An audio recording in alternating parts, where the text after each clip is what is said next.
Welcome to another episode of Wrestling Tonight, covering all things wrestling, live from No Sale Studios. I'm the Ace of the Tavern, Acefield Retro, and joined, as always, on a Monday evening with the one bad Chad. What's going on, dude? Not a whole lot, man. SummerSlam's upon us. This is one of my favorite events. As a kid, I think as a kid, everybody loves the Rumble. I mean, how could you not like 30 question marks? Who's going to come out at what number? You know, I loved that. But SummerSlam, man, I think in recent years, it's really became arguably a number 2 to Mania. As a kid, Rumble was always number 2, and it might be my number 2 still because just the nostalgia of it. But SummerSlam, man, if you go through the course of history, banger matches, some of the more iconic matches we grew up loving, SummerSlam always delivers. So I'm looking forward to breaking down the whole thing.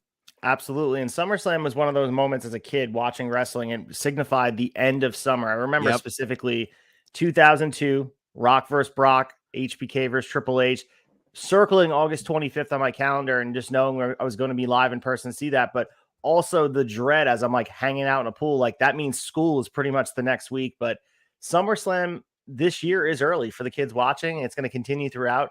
I like that it's on a Saturday. I also like that the venue is going to be enormous like it was last year and akin to Wembley Stadium. You know, the 1992 SummerSlam. This is not an arena show. This is an absolute football stadium show. Yeah. Bulldog really and Brett, man. Bulldog and Brett is like that's my Mount Rushmore SummerSlam match. As a kid, any variation of Bret Hart when I was a kid was like tops for me. Yeah. Brett and Roddy, Brett and Owen, Brett and Bulldog. There was Brett and Mr. Perfect. There were so many great matches. But one question before we dive into our big three, you know, you talked about the big stadium for SummerSlam. What's your thought on they've really went minimalist with these entrances, especially when they're on like baseball fields and things like that? Like, what's your thought of this new kind of directive from WWE where they've really kind of done away with the big backdrop stages? They've saved that for really just Mania. And now I think of like the Rumble when Edge made his return after all those years away. And it was literally just like this. They've done it quite a bit lately where there's no stage. They're entering right on the ground floor. And do you like that, or what's your thoughts on it? I think anything that separates Mania from everything else is a good thing. And looking at specifically that Royal Rumble where Edge came back, it's cool to see. It felt like people were on top of you. And with these shows, which in Detroit, Michigan, Ford Field, it's going to be about 46,000 people in tow, loud and proud, and really excited to see it. And I like for a football stadium, similar to the way it's structured, they're on top of you. They want home field advantage. So not to mention the floor seats, it's going to feel like very all-encompassing, and I think it's really going to be a good environment. But yeah, to your point, I think saving anything for that big WrestleMania, taking it apart and making it special, I think that plays a part, whether they admit it or not. That's why they don't do the unique sets for Backlash or Judgment Day or anything like that anymore, because they want WrestleMania to feel that much special. And when we saw the one in LA this year with all the pomp and circumstance, it feels that much bigger because they never do it any other time. And it's a way to maximize your ticket sales. True. Those big stages swallow a portion of the stadium from being able to, you know, to hawk those tickets. So when you have that very minimalist entrance, and I do kind of dig when they're coming down the aisle. Shout out to J-Bone when they're coming down the aisle and the fans are kind of pouring over the top. It does feel like, man, these fans are right on top of them. So I like that. I would be lying though if I didn't say I was very nostalgic for, you know, the Deadly Games, Big Skull entrance or things like that. Just always got me as a kid. I long for those stages, but I get it. It has its own little charm to it. So before we move into big story number one, which as you guys can see on the screen here is previewing all of SummerSlam, any other SummerSlam memories that stick out in your mind aside from that Bret Hart British Bulldog match in London, England? Is there some other match? Because specifically, I have a few in my mind that just like are etched in there. There's the I believe it was 1998, the Intercontinental title match between Triple H and The Rock. Yep. Great match. I mean, I think that's one of the more underrated feuds. I'm a big Triple H mark, man. Like he's in my top 10 all time. And that feud between them before they kind of graduated to the world title scene, I love that shit. I'm trying to think if there's Shawn Michaels, the return when he came back from back surgery. What was the match he was in? I just remember it was 02. That was the one I was in person where he came back first time, and since 1998 he was competing. So that was against Triple H in the street fight, which was street amazing. fight. That one sticks out. There was a Stone Cold. What was shit? I'm Stone Cold 2001. What was that match? Kurt Angle. There you go. Boom. Angle, one of my all-time favorites. Those are the big ones. I mean, yeah. There's so many. I go brain dead thinking of all. Yeah. Of them. One of my favorite matches that people don't talk about. I don't think it's their best match I've ever, because I would lean on probably WrestleMania 20, but Kurt Angle and Eddie Guerrero at SummerSlam for the championship. Underrated match. Also some of the undercards. I mean, I think back to the IC title matches that open shows, and even in recent years, Roman Reigns and John Cena. You go back to even last year, Roman Reigns versus Brock Lesnar with the ring being tossed over. So SummerSlam has been the home for very special moments. I like that they're separating it from WrestleMania, because there's a few years in between that SummerSlam felt like an afterthought, and the big four were treated as, it was WrestleMania, and a distant third was everything else, Rumble, obviously Survivor Series, and SummerSlam. But it feels like you said before we opened this, SummerSlam feels like a big show this year, and it rightfully so. I mean, they call it the biggest party of the summer, but there's a big separation from where we were just in LA. There's a lot of time that has passed, and it kind of signifies, WWE strength, which is big shows. And it's also, summer is like a celebration, and wrestling should have this benchmark. And August 5th, this weekend, we're going to be having it. Oh, yeah.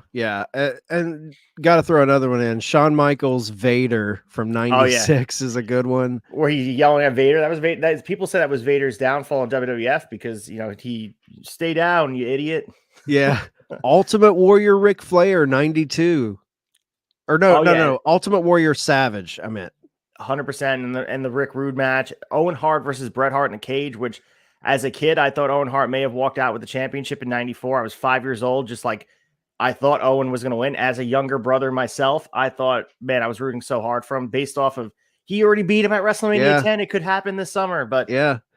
And I also, the Rick Rude cage match with Ultimate Warrior is absolutely epic too for the title. So, I'm Rick Rude's one of my guys. And 2009 TLC for the World Heavyweight Championship between Jeff Hardy and CM Punk, another big SummerSlam match. So, man, that was 09 is such a weird year. From 09 to like 13 is such a weird stretch for WWE, I should say. Yeah. I mean, you even had, 2 years later, Cena and Punk going at it for the championship. That was a kind of in the height of that year for them. 2011 Punk and Cena, that kind of swallowed the whole brand. That was one of the more compelling storylines that WWE at that point had seen for a while. Yeah. SummerSlam is rich in history, and you wake up after being asleep, what it feels like for how many years. You look at SummerSlam's been just as historic as WrestleMania, and in a lot of ways it feels lesser than. I think that they're separating it now and making it feel this legacy is not as fawned over as WrestleMania, but it should be. Like, there's so much history that's in that event. Well, this is we talk about this a lot. SummerSlam is an event that really showcases the thing that WWE has over every other wrestling promotion, and that is history in their events. We get this nostalgia for SummerSlam. Mania obviously has it, Rumble has it, Survivor Series has it, and SummerSlam has it. I think Survivor Series has really fell by the wayside for me as an event I really don't get hyped for anymore, and it used to be one of my favorites. But like SummerSlam, no other company really has established this longevity of history, and no one can. The only way you can is with time and years passing. And, with every year that passes, WWE's history is just going to get bigger and longer. And so you're never going to catch the big dog in the yard when it comes to history. And, when we see SummerSlam and we just rattle off all these memorable matches from our youth, it's what makes it special, is that history. Oh yeah, and I love when they do the video packages and they have such a rich video library. And Yes, not to tie in AEW, but the fact that they have the ROH library now just adds to their ability to tell stories, because showing those video packages, showing why it's important, referencing history is what WWE does so well. And that's, as you mentioned, AEW 4 years in, they're trying their best to keep up, but this is one thing that, as you mentioned, they're never going to catch them. no, I mean, as time goes on, they will have especially young fans, the young fans that are growing up with AEW. As that company grows, I think they'll get stronger from the young, the 8, 9, 10-year-olds that are watching AEW right now. They'll have a stronger fan base 10 years from now, when those guys are 18, 19 years old and they're still attached to what they saw as a kid, but for us, the history is there in this company, and it takes you back, man. It takes me back to going to the local video store and renting those Coliseum home videos. And nostalgia is a powerful drug, man. That's why you can say WWE has all the money in the world. They have the best production. They're global. They have some of the most brilliant minds in wrestling pulling the strings and all of that stuff. But to me, the pistol in their pocket, the ace up their sleeve that you cannot deny, is the power of nostalgia. No one has it like WWE. Yeah, and they use it when they want to use it, and they do it so well. But let's get into big story number one, break down the biggest match of 2023 SummerSlam. Big stories.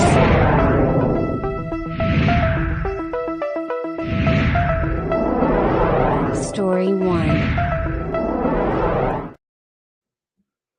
The most heralded story in wrestling as of recent history, the Bloodline storyline, comes to a head here at SummerSlam in Detroit, a trial combat match for the undisputed WWE Universal Championship and also the title of Tribal Chief. Roman Reigns defending both those things against Jey Uso. Man, this match, there's a lot to talk about here. Obviously, the history of the Bloodline, the things that they've done. We've been culminating to this Jey feud at this point. We saw what they did in the tag match with the Bloodline Civil War. Jey has cemented himself as the guy who's going to take up for his brother. He's going to take up for his family and hold Roman Reigns accountable to his actions. The segments on SmackDown have been great. The ratings are showing that it's still just as popular as it was.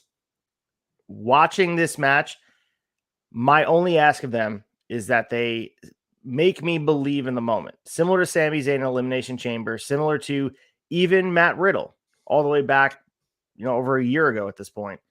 I want them to make us believe that there's a possibility that Roman loses the title. I want 2 3/4, 2.99999 counts, because do I think Jey Uso is the right person to do this? That's probably more of a debate question. I don't think the juice is worth the squeeze to give Jey Uso the championship. I think he's already been cemented as what we want him to be. I think the person that needs it is not him. The story should continue, because I feel like if Jey wins this championship, it almost ends the story, if that makes sense. No, and it makes total sense. And I've kind of echoed your sentiments on other shows, because I think that Jey putting...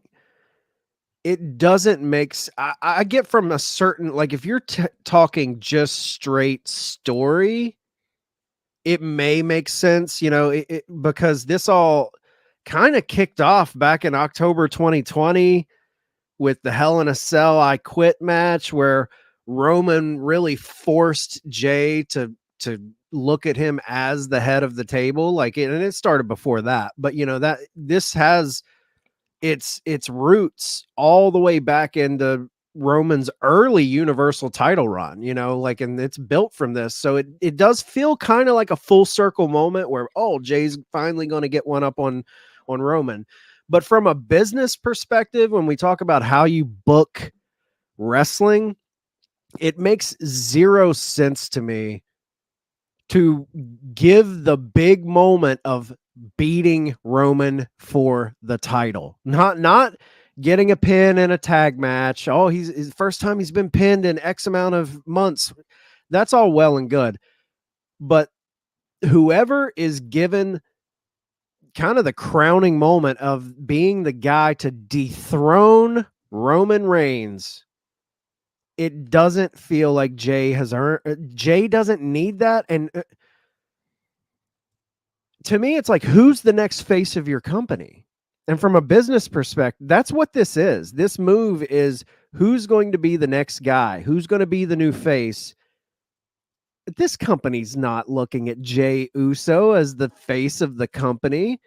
And I know he could lose a match here and get the title back. And then Cody goes to Mania 40 and he gets you can't do that.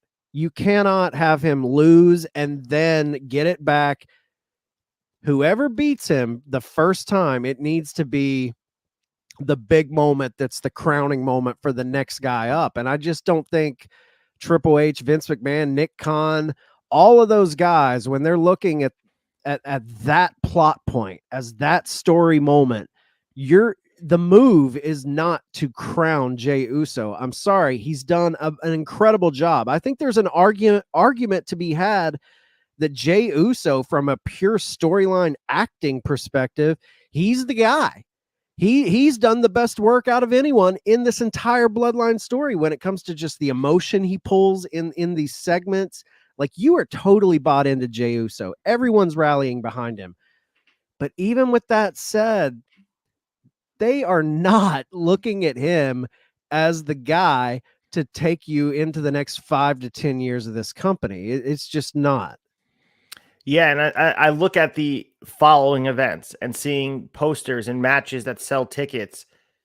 And again, Jey Uso, it's a good story. It's a good moment to watch that. The confetti falling down in Detroit, it would feel special. Everyone would be excited to see it. But then you ask, what's next? Because if you eliminate the big bad here at SummerSlam and erase him to build someone up again to that WrestleMania main event, to get to make people care about the person losing or winning, I just don't think the story should end here. And that's not, and it's not damnation on Jey Uso as the wrestler. I think that he's done a great job of separating himself from just a tag team wrestler. And that's not to be said he may not be a world champion down the line. I think, as you referenced before, there's so much stock in this win against Roman Reigns that have to utilize it correctly. And that has to be on a stage that is going to help create, as you mentioned, the person is going to take the ball and carry it while Roman goes away. Because I think once Roman loses the championship, he should go away, reinvent himself, and maybe come back as a babyface. Who knows what it looks like. I think so too. But I think so too. I think it's Cody, man. Like, it has to be Cody at WrestleMania 40. You're already here at this point. We've made it to August 2023. In my opinion, it has to be 40. The story right now, you've done a good job of keeping Cody occupied, which again will be our next transition to our next story. But it's just, to me, Jey Uso doesn't need the championship. And in a lot of ways, this match didn't need the championship at all. Just to have the title of Tribal Chief on the line, that could be large stakes at stake, where maybe in a different universe where they make a different decisions at WrestleMania 39 and have Cody go over, you can make the argument they don't need the championship. But I don't think Jey Uso wins this match. I don't. And I think there will be moments in this match, in like the 15, 16, 20 minutes this match goes on, that you truly believe and maybe even want it. But that's the beautiful cinematic nature of WWE, that they can get you there. And then once the dust settles, there'll be people upset. There'll be people kind of crying in the crowd. But the right decision is Roman wins and continue this path to destruction while, he becomes more and more vulnerable. That's the beautiful part about the story. We need Roman at WrestleMania 40 as the big guy. There is no way Jey Uso wins this match. Like you said, they're going to have those near falls that people bite on, just like the Sami Zayn match, just like Cody at Mania. They're going to structure the match to make you believe.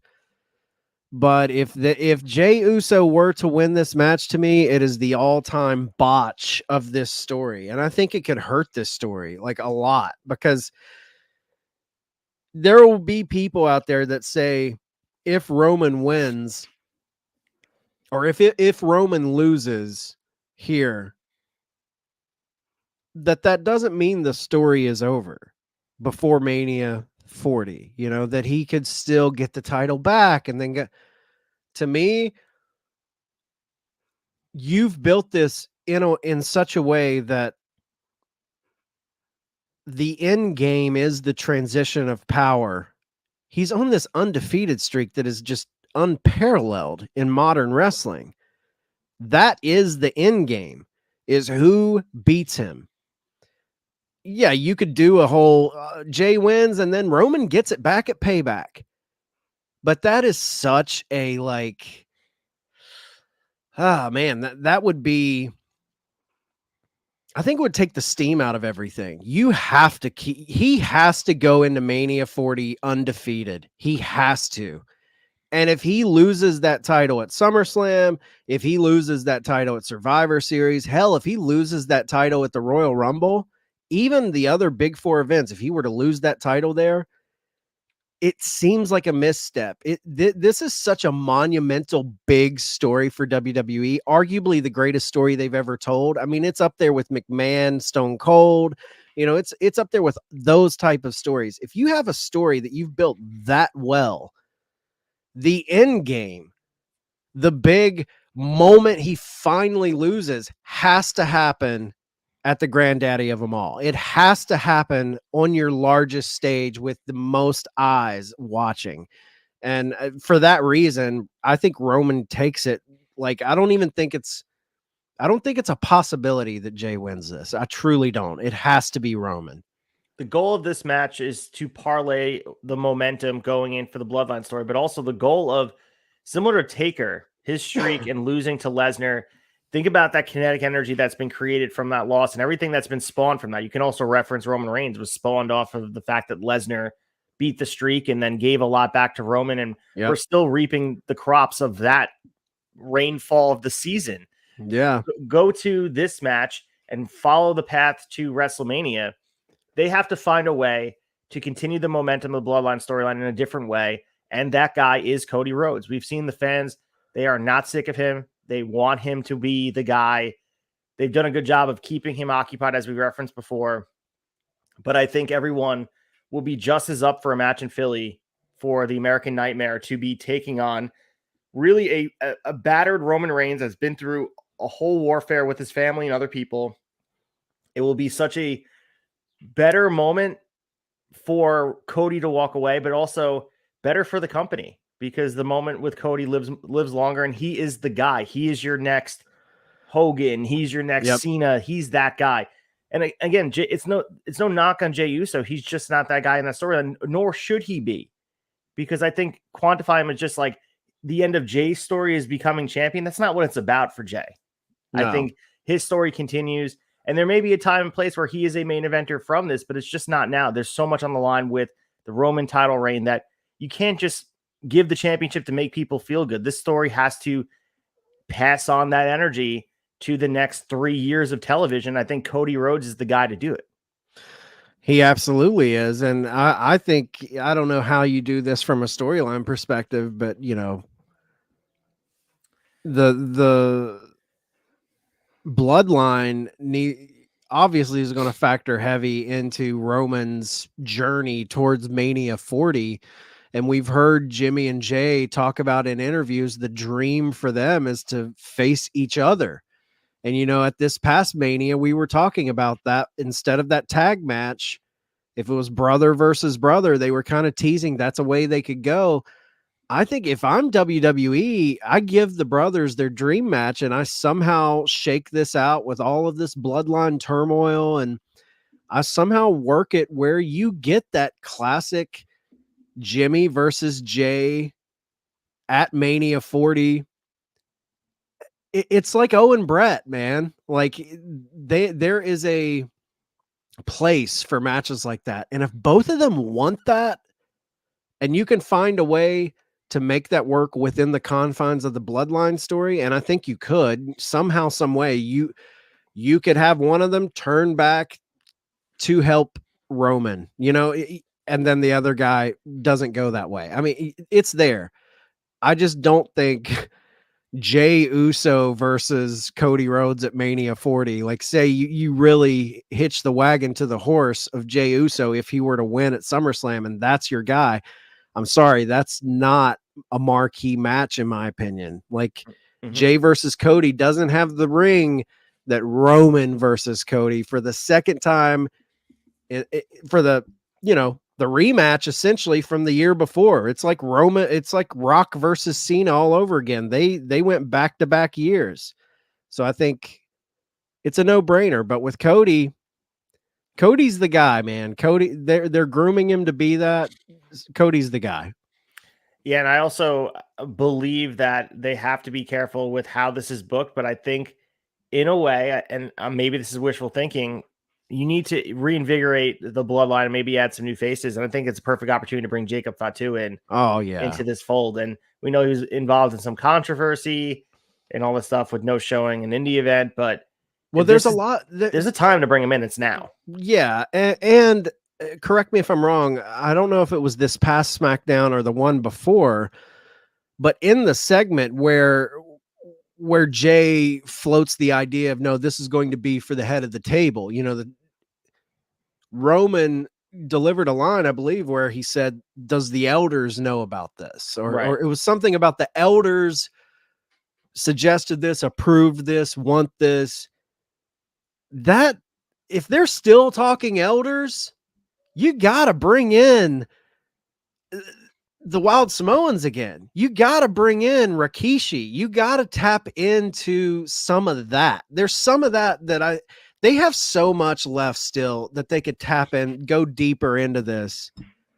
And that's one thing I've really respected about them is they've really held back on featuring Rikishi. I know a couple times it was rumored he was supposed to be involved in certain things and they never pulled the trigger on it. And obviously we got that awesome moment early in the story when the Wild Samoans came out and kind of gave their nod of approval. And they haven't really shoved that type of stuff down our throat. But now that it feels like we're on the back end of this story and things are starting to, fall apart. I like that they're mentioning the elders again. I hope that leads to some more appearances from the elders. So I'm just stoked for the story. I think they've brilliantly told it. Yeah, and if you remember the last time they referenced the elders, Solo Sikoa was sent by the elders at Clash of the Castle. So send Fatu, send Jacob. Yeah, get him over here and get involved, and maybe he is the guy who is going to hold the stakes for the good of the tribe and bring back him, and maybe he sides with Roman, maybe he sides with Jay. But I think like another face in this would be amazing too, because then you can expand the story and everyone feels bad for Jay. Jay continues. He didn't lose. He was costed, and it just, could you SummerSlam imagine? really ends with broken. I know we got our hearts broken at WrestleMania, but right. I still remember the SummerSlam where Brian Danielson beat John Cena for the title. I'm all pumped, loving it, and then Randy Orton catches his Money in the Bank and breaks my heart. SummerSlam will break your heart, so I feel like it will. People that are rooting for Jay, it's going to break their heart.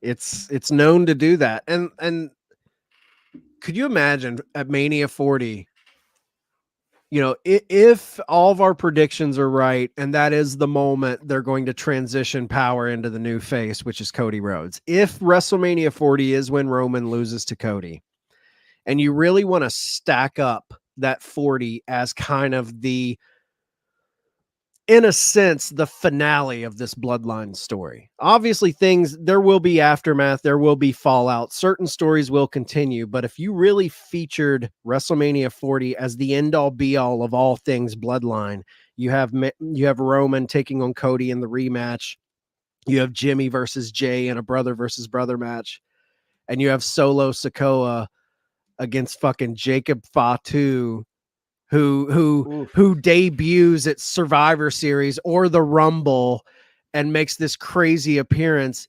I mean, sign me up. Jimmy versus Jay, Roman and Cody part 2, and Jacob Fatu and Solo Sikoa, 2 absolute Samoan werewolf killers going head to head. That would be such a fun 3 matches for this Bloodline saga. WrestleMania 40 Endgame. That's what it really Yeah, is. exactly. It's the end of the story, which would be awesome. But with that being said, let's get to possibly the end of this story with Cody and Brock. Big Story 2. So we have the rubber match, the third iteration of Cody Rhodes versus Brock Lesnar happening at SummerSlam. And we reference keeping Cody Rhodes busy on his path back to what we hope to be WrestleMania 40 and being back at that title picture. They've kept him away from the World Heavyweight Championship and Seth Rollins, even though they have history. I had my concerns about this feud in the beginning when they jumped it off following WrestleMania, but I think it's done a really good job for both guys. And they've really done a beautiful job, Chad, of using Brock Lesnar to help the guys that they want to be featured. And Lesnar, when you want to put him in the ring with somebody, he could sell like $1 million. He could find a way to put a shine on someone that nobody else can. I really think, and I know there's been sort of a renaissance of talking about Lesnar's give back to the business, but I think it needs to be said again. Brock Lesnar continues to show why he's such a valuable asset in the ring. And also think about all the guys from that tree that has been made following, as I referenced before, the kinetic energy of the streak were Taker. And all told, he was the right guy to do it because he continues to divvy out piecemeal of the power that came from that. And Cody Rhodes is on the receiving end of that. No doubt to me that Cody Rhodes walks out victorious. No doubt that he's standing tall following this match with Lesnar. And I guess we'll see this Monday if there's going to be a stipulation involved. They've been teasing that there would be a stipulation. You and I talked about the bull rope potentially being involved. Who knows? But either way, I think these guys are going to go out there and show out, and it's going to be explosive. And Lesnar might be Mr. SummerSlam. We talk about Mr. Backlash here. We talk about Mr. WrestleMania. Go down the list of Lesnar's SummerSlam moments. There's not many more people that can say that they have a better resume at this biggest event in the summer. Oh, yeah. I mean, Brock, I think, he's gained respect with even the fans that were kind of side-eyeing him when he returned from his UFC run and he became champion after the streak, when he kind of became the absent champion. He wasn't there all the time. He wasn't defending all the time. And I think there was a lot of like underswell from fans really complaining about that. And I think he's destroyed all of the disrespect from fans, and fans fully get this guy now. For my money, I think he's the number one attraction this company has. I get that Roman is in the midst of the biggest story and he's their guy. I get that. But as far as like, if you walk down the street of anywhere USA and you show them Brock or Roman, or you say the name Brock Lesnar, Roman Reigns, I still feel that more people know who Brock Lesnar is. I feel like he's the biggest attraction for me that they have. And I think he's doing so much, man. Like, he's built, like you said, that streak, having that in your back pocket, that you were the guy to do this. And now he was so dominant for so long. Remember when he just came in, and I believe it was at SummerSlam when he literally just suplex city'd John Cena for like 5 minutes. And then it was a squash match. Let's be honest. He squashed John Cena. Those type of things happen and make this guy into an unbeatable monster. Those type of moves ripple to today, where when Cody gets that win, it's going to mean so much more. And I know he had the stigma of being a guy who shows up on his private jet, goes and does his segment, and then he's off to Saskatchewan to shack up with Sable and the kids. And he wasn't one of the boys hanging out and playing poker like Andre the Giant in the back locker room. He was in and out, doing his job, clocking in, clocking out.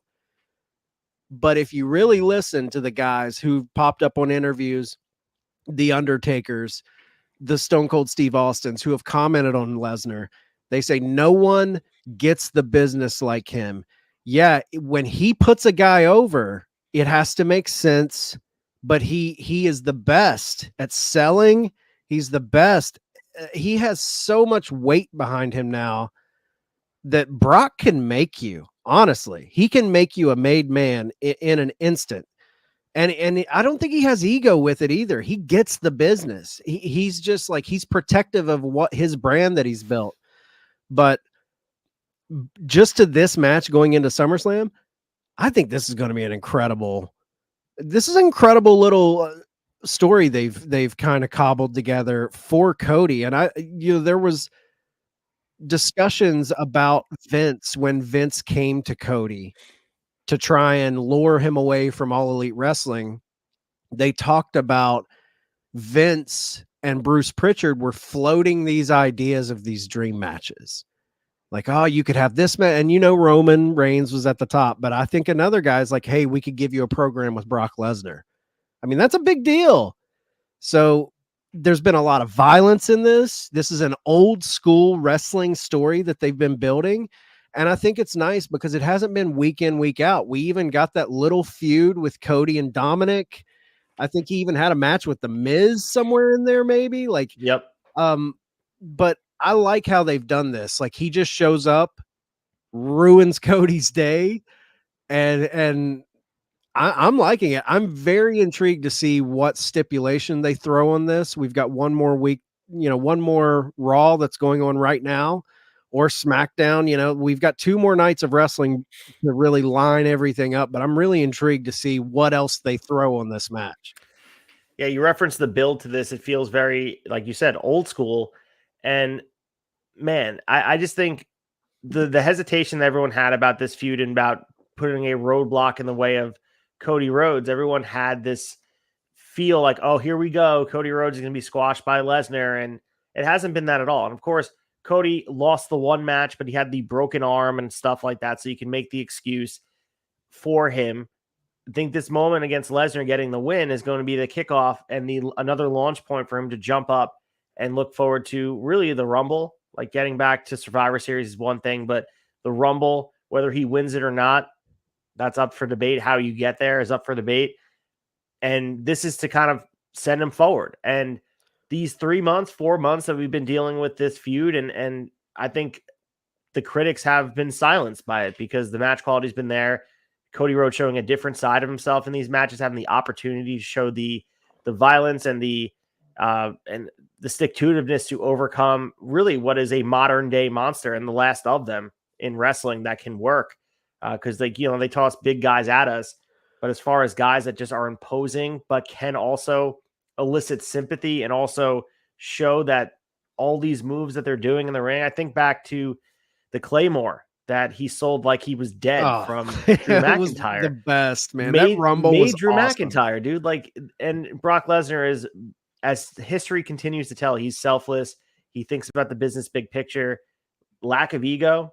I mean, he obviously wants what's best for himself financially, and it has to make sense for creative. He's not going to go in there and just lose to anybody, but he's willing to go on his back for. I remember the pin for McIntyre. Go back and watch it. Some of the bigger guys that are doing the job there would maybe kick out at like 3.5 and make it look like, oh, he just got me. Think about the Hogan match. He laid there, like continued to lay there after the Claymore and just rolled out of the ring and disappeared after the match and gave Drew McIntyre his platform. And that's the moment for me. I mean, there's been many moments that you're like, Lesnar is next level, but as far as giving back and understanding WWE needs future stars, you can't say enough nice things about him. So they do the same thing for Cody. Yep. Cody's gonna hit that crossroads, maybe a few of them looping into each other. No doubt in my mind that Lesnar's gonna do the job for him, clean as a whistle. Yeah, Cody goes over. I got Cody going over here, and it's going to be epic. It's going to be. I don't think this goes beyond this. I know Payback. A lot of times things will kind of trickle out of SummerSlam into Payback, or Payback has traditionally been like rematches and feuds continuing, but I think this is done. I think this was a nice three match arc. I'll be very interested to see what Cody occupies his time with after Brock. I think he comes out on top here. I think Lesnar definitely makes him look like $1 million. We're gonna miss Brock Lesnar when he's gone, man. Like, this is, I know MJF says it, and you hear a lot of people say generational talent. You know, there is no one like Brock Lesnar from a physical standpoint. You talked about a monster, who, think of all the big men we've seen in pro wrestling. They cannot move like this man. This guy is built like he was made in a lab, dude. He is like, no one has his frame, his agility. He's literally like, I can't think of another big man who works like him in the history of wrestling. Like the speed, the intensity, someone who early on you could say, he's not good on the mic, but he made that work for him. He didn't need you. Typically, if you don't have that skill set, you're not going to go that far. But he was the quiet killer for a long time. And then in these last couple years of his run, he's shown us that he's awesome on the mic. Like, he's got this new fervor, and he just makes it work for him.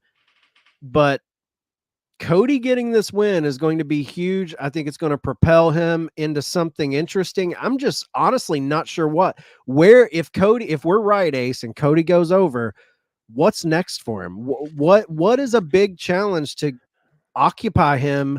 I mean, we're still a good amount away from a Mania 40. How does he fill his time?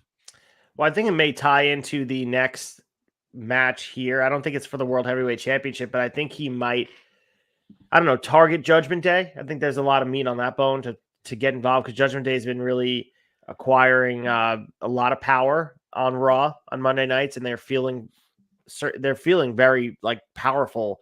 And who's the best, the White Knight, to come in on his white horse to take back the honor of Raw and make things a little bit lighter would be Cody Rhodes. And I think the championship plays a part in Judgment Day, but I think maybe he's going to be fighting underneath it. I think maybe his next feud is maybe with like Damian Priest, or even if Finn doesn't wind up winning the title, but finding a way to make that work. But there are some other matchups they can do as far as like 3-month programs. I'm not sure if they're going to do that, but they have to find a way to bridge the gap. Maybe they give him some time off where I don't know. We'll see what happens. I hope.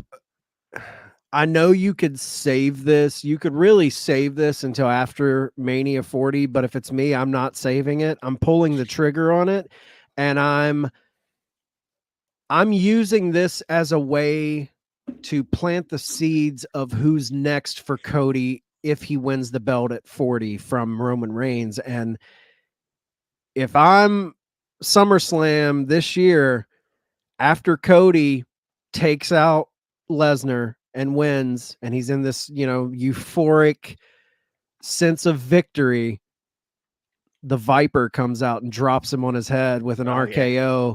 And then we're off to the races, and we have a feud that can take us all the way up to Royal Rumble if we want. And Gunther too, man, like tossing that too. Gunther's there.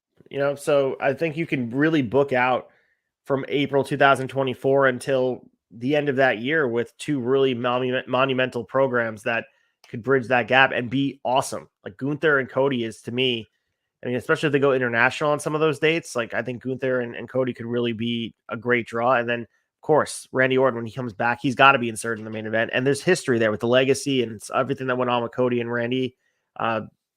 Too good not to do. Gunther Brock too, man. Yeah, Gunther rumored Brock. that for WrestleMania last year. It just didn't come through, but right. It would be cool. But they got to find a way to get the IC title off of Gunther, which may be SummerSlam. But we'll talk about that after, though. Yeah. Let's get to big story number 3 and talk about our next big match here. Big story 3. The World Heavyweight Championship, Seth Rollins defending against Finn Balor. And man, if you're feeling like this is deja vu, well, it is. Finn Balor and Seth Rollins have been here before. You guys remember Barclays Center Seth Rollins versus Finn Balor for the first ever Universal Championship. As the crowd in Brooklyn that night, I was in the building and they were chanting "Fruit Roll Up" at the Universal Championship, being with the red strap. Yeah. Whatever. I think the Universal Championship grew on people as far as aesthetically. Oh yeah. But man, Finn Balor in this spot again felt like he was never going to get back here. You can make the argument rock bottom for him might have been the match against Roman where the ropes broke and all the stuff as the demon. And here he is, a different version of himself. You can make he's a co-leader of the Judgment Day, a guy that has rehabilitated his image and maybe looked like a lost cause for a bit. Clearly, Triple H has some say. He loves Finn Balor. Clearly, he's a guy that was featured heavily on NXT. And it's no coincidence that once Triple H is sort of in that seat, whether Vince is back or not, Triple H still has a say. Finn Balor was a guy who's immediately thrown in this Judgment Day thing. And we've got to give credit to young Anthony, man. Like, he was a guy behind Judgment Day from the beginning. We all looked at it as this Halloween store. And I said it, I'll eat some crow on it. Halloween store level. In the beginning, they were, though, man. In the beginning, they sucked. They weren't putting the story behind them. Young Anthony could see the potential there. I think he could see the story that we thought was just like this, like you said, cosplay. That's what it was. Yeah. But they have, with the Dom turn and Rhea, because if you remember in the beginning, there was no Rhea. It was Edge. You know what I mean? It was Edge. We were like, what is this? But with the Rhea joining and Dom turning and them turning on Edge, I mean, they really laid the groundwork well. And young Anthony saw that coming. He saw a lot of that as we were being hypercritical of it. But I think they set the stage. But I truly believe that the booking, Triple H and all those guys, when they saw how this deep storytelling of Bloodline was really grabbing people, I'm talking like that became the must-see moment of the week in WWE television. I think they're putting that on Judgment Day now. They're trying to make them the new big story, the new big faction. I don't think they're ending anytime soon. I really don't. I think this is the thing this is Raw's version of Bloodline. No, I can definitely see that. And with Rollins and Finn, there's so much inherent history, as we referenced before, that they've been linked together. And you can, Finn Balor getting hurt following that Universal Championship win, next night having to relinquish the title, and he never really was the same again. Now he's climbing back up to the mounting, and it's poetic. I know he's a heel here. He's a guy that people are booing, but you can't help feel a sense of accomplishment on his behalf that he's up there again in this main event slot. And to me, the right choice is for Finn to win. And I think he's going to be walking away with the championship because, as you referenced before, the Judgment Day is all encompassing. There's a bigger story to be told. You have Damian Priest with the briefcase, and you can tease that even at SummerSlam. You can tease the fact that Damian may cash in on him. You have Rhea as the most dominant woman in all of WWE. And then you have Dom, who's kind of on the underneath with the North American Championship. He continues to be a thorn in everybody's side. And all of a sudden you have this super faction where I think the last time they did something like this was Evolution, when everyone had a championship belt of some kind. Obviously tag team titles, IC title, world champion. Everyone was walking around with some level of gold.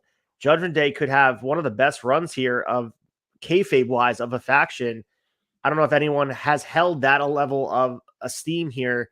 And Judgment Day now, the story continues to get interesting. And I think pulling away Seth Rollins from this, having Finn Balor win, is the right choice because it took Finn so long to get back up here in a believable fashion for everyone to accept that he would be a world champion. And him with that title, I know we ripped on it for being consolation. It's lesser than, and it's lesser than, but it is still a world heavyweight championship. And the fact that Finn Balor will be in that seat as the champion, as the leader of Judgment Day, you can't help but feel good about it because Prince Devitt, Finn Balor, this guy is, people forget how amazing that run through NXT was. When he won that Universal Championship, he beat Roman Reigns clean on Raw, went in and beat Seth on SummerSlam. That first Universal Champion.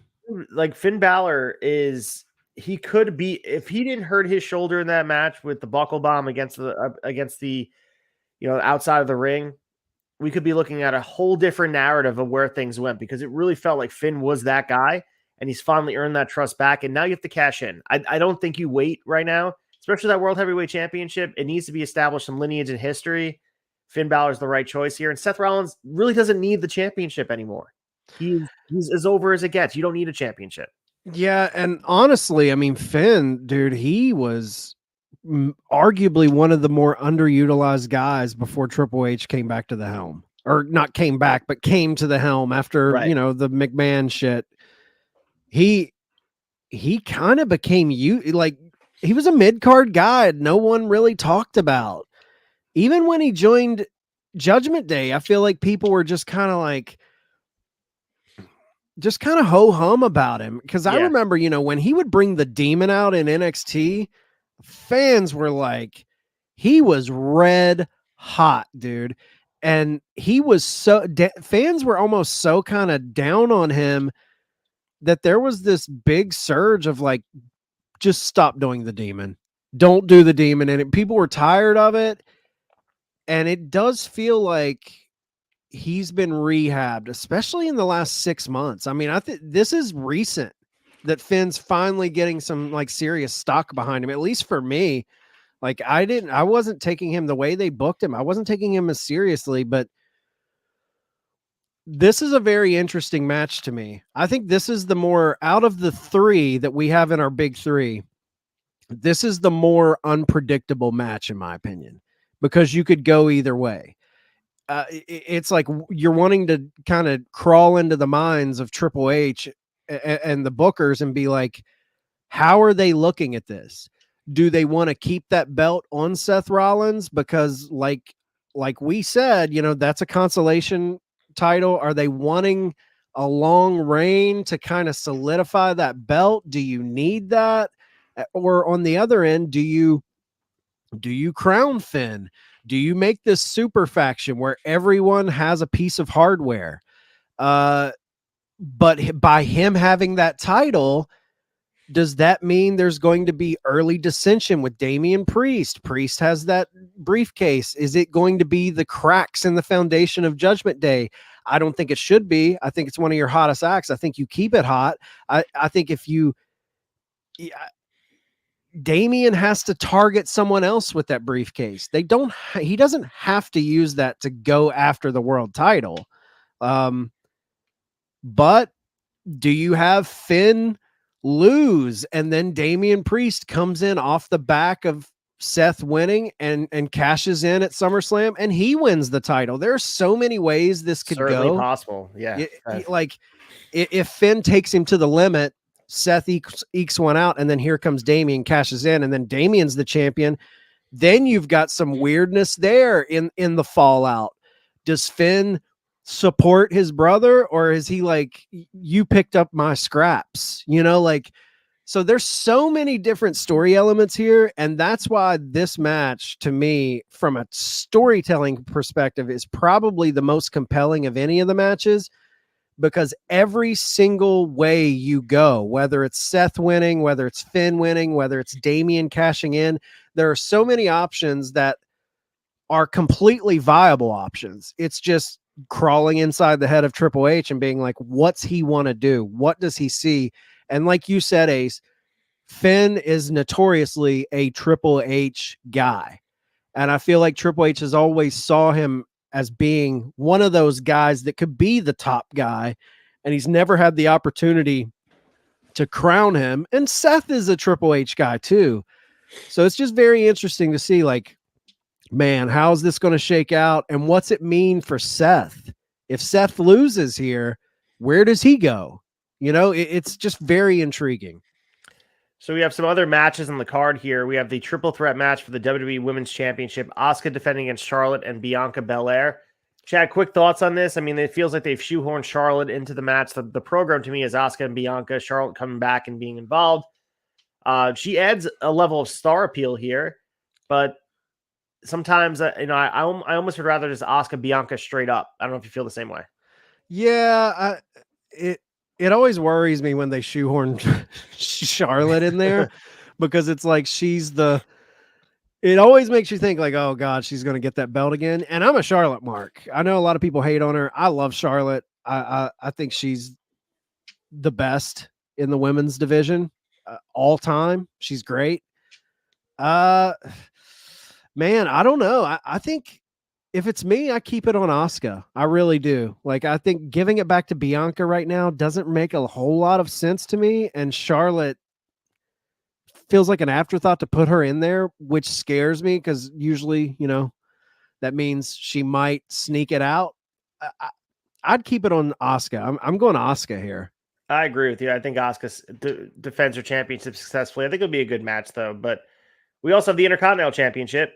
Gunther defending against Drew McIntyre, and referenced 1992 SummerSlam main evented by the IC title. And this certainly will not main event, but it probably could. Two really big names, marquee attractions. Gunther has gotten this IC title back up to a level we have not seen in a very long time. He's about to pass Honky Tonk Man, which is a inkling into my prediction. I don't think they're going to end this soon, but Drew McIntyre returning to a big program with Gunther. These guys have, obviously the history of WrestleMania, that triple threat match, which was absolutely epic. But now they're going one-on-one here. I think Gunther retains. I think it's going to be a hard-hitting affair. Might be the match of the night as far as work rate goes. I'm with you. I think the Raw Down Boys I heard them kind of thinking that Drew's taking this title here. I don't think so. I think this is Gunther. I think this is falling in line with WWE's kind of attempt to modernize all of these records. I think Gunther rolls, and I don't know, man. I just don't want to see. I think it's a step back for Drew to get this belt, and I know there's a lot of talk that he hasn't re-signed. Like, he's came back, but they are still negotiating his contract. I've read that some people think that him winning this title is a way to get him to re-sign, which that stuff always cracks me up. It's like when FTR, the Revival, was wanting to leave and they gave them that tag team title run. And then you hear them talk in interviews after the fact. They're like, we don't care about getting a title. It's all about money and schedule and all of that. I just think Gunther wins. I think continue his reign of dominance. Drew is a great big name to get under your belt. And I don't know, who do you think, how does Gunther drop this belt? Because there is something to be said of getting Gunther out of the IC situation and elevating him into a major heel for the world championship. So how do you transition him out of the Intercontinental race into the main event scene? Because I think he's a future world champion as a hardcore heel. It's there.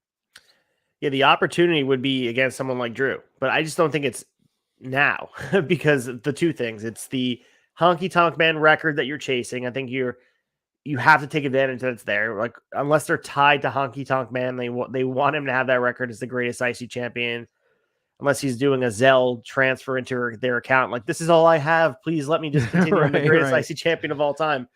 But also, I think Gunther's rise to the main event past this IC title threshold should be tied with Cody winning the title. I don't think you should heat him up until that moment, because I think him as that big villain on the other side, chasing down Cody, maybe eventually beating Cody for the championship somewhere down the line, that needs to happen. And my fear is that if he gets pushed to the main event right now, yeah, he'll go after Finn Balor or maybe even Seth Rollins if he retains. But what does that actually mean? I want his entry into the main event to feel bigger. And like I said, Gunther is this guy you could throw on the house show circuit. You could throw on big pay-per-views, international draw, as this super villain that is unbeatable. And whatever babyface on the other side, Cody especially, would be so awesome fighting underneath this treacherous guy who just feels unbeatable. With maybe he has Imperium next to him, maybe he doesn't, but he has this aura about him that I would fear that if he was to rise to the main event, say following SummerSlam, you have the fall where he is a main event guy. What does that look like? Is it just him wrestling Brock Lesnar in really good matches? I think you have so much stock in him, similar to, a lot of guys, but Gunther, his stock is fragile to me because if you take him and expose him to the casual audience and show that he can be beaten, he can be exposed, it takes away all that luster in the future for me that eventually you could have as this. I think of Rocky with the Russian, like him standing across the ring as this unstoppable machine. Gunther's that guy. No, I'm with you 100%. If it's me, I'm booking him strong all the way up until he is a viable threat to Cody's title in 2024. I mean, like you said, Russian versus the American, it's a tale as old as time, especially in WWF. But like, man, you need, this could be the next little faction that they put a highlight on, like they have Bloodline, like they are with Judgment Day. You could really heat up Imperium. If it's me, I'm having him beat Drew McIntyre. I would love to see a program with Brock. I know Brock going after the IC belt seems like weird and a step Still down. kind of cool though. It's cool. It's still kind of cool. And make it not so much that he's going after the title, but he wants to beat this guy. And have Gunther, that exchange of power, give Lesnar's power to Gunther, have him go over Lesnar. I would even, if it's me, heat up the Imperium, bring up Dragunov, man. Bring up Dragunov and put him in there. I don't know how you feel about that guy. No, I love him. He is a star to me. Like, I love that guy. And to throw him in with these dudes just feels right. So I don't know. If it's me, I'm building Gunther until I don't want him taking unnecessary losses. I want him to be, like you said, if you throw him into the main event scene too soon, if you have him drop the title to Drew and throw him into the main event scene too soon, he might get lost in the shuffle. Now there is an argument to be said. Maybe if Seth goes over Finn and Gunther drops that belt to Drew, Gunther could be the next guy for Seth. There is that, but I don't know. I keep him strong. I keep him unbeatable. Just for clarification, I know people are probably in the chat. We don't think Gunther's Russian, where he's playing the role of the Russian. Right. He's Austrian. I get that. Yeah, we all know. I just want to clarify because people sometimes mishear things. But yeah. The other thing I was thinking, not to go too far into fantasy booking, I know we were saying to keep Cody's nose out of other things, but what a way to keep him busy going after the IC title and then maybe going in the match at WrestleMania 40 title for title, similar to the Ultimate Challenge with, I don't know, that'd be cool optically, that'd be awesome. I don't know if you cash in the Gunther chips yet. Like, I don't think it's ready to be cashed in. And also Cody not winning gold until winning the big one to me has some weight. He's already held the IC title. We already saw that. So that's what's exciting about, Cody. The potential of Cody being a champion just opens up all these doors for these feuds that we have not, like Cody Gunther, Cody Randy Orton. There's a lot of really fun potential feuds for him. So the last three matches we have on our card, we'll go through them quick. Logan Paul and Ricochet should be a fun work rate match. They have some history. They did the high spot at Royal Rumble, Money in the Bank. They botched the Spanish Fly. This should just be a fun popcorn level match where who cares who goes over? In my opinion, Logan's going over because he takes so many L's, but who really cares? I mean, your thoughts on this? I think this match is solely designed to pop the crowd for big high spots and for Logan to get a win.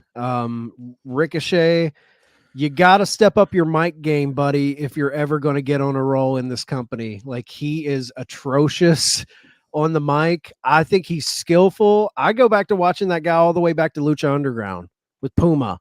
Yep. He's very, very entertaining, but either give him a mouthpiece or step it up. I think Logan rolls in this one. Ronda Rousey, Shayna Baszler. This is Ronda Rousey's alleged swan song in WWE. Shayna Baszler, she's trying to be made on the way out. They've expedited this because it feels like there was a hard stop. That's what everyone keeps saying in the news cycles, that there was a hard stop date, and apparently it is SummerSlam. So Ronda, eulogizing her stay here. Kind of sad how it ended, because she came in hotter than ever, helped the women's division get to a new level, and people forget she main evented WrestleMania that first year. That first time it happened, she was in that match as the defending champion. Yeah, if it's me, I do a throwback to Cena Lesnar, and I have Shayna Baszler go in there and straight squash Ronda. Transition the power off of Ronda. Ronda is gone. There's rumors she could even go back to UFC for a big money match. I don't know if that's the case. I have Shayna just steamroll her here. Turn Shayna into a monster. They're both friends, they're close. I think if Ronda is going to do that for anyone, it's Shayna Baszler. I think they're going to put a match together, obviously, but man, it would be fun to just see Shayna walk all over her and look like the killer that she looked like in NXT.